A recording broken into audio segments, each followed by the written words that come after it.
Umaasa si Agriculture Secretary Francisco Chu Laurel Jr. na aabot pa sa presyong 39 pesos ang kada kilo ng bigas sa mga kadiwa ng Pangulo na nasa iba't ibang mga lugar sa buong bansa. Ito ang inihayag ngayon ni Kalihim Laurel kasunod ng patuloy na pagsisikap ng administrasyon ni Pangulong Ferdinand Bongbong Marcos Jr.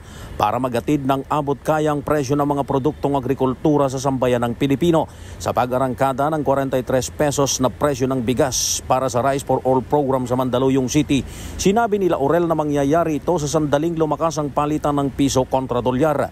Ito ayon sa Kalihim ay dahil ang presyo ng bigas ay sumusunod sa dikta ng pandaigdigang merkado.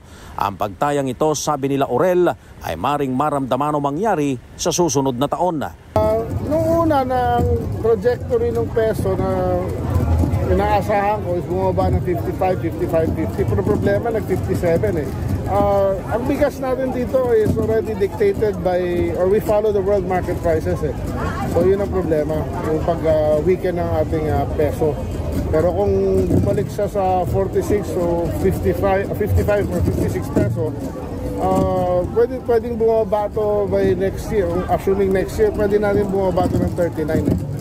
Ngayong umaga ay 20 mga bagong kadiwa ng Pangulo ang binuksan dito sa Metro Manila at Southern Luzon na magbebenta na ng 43 pesos na bigas mula sa dating 45 pesos kada kilo.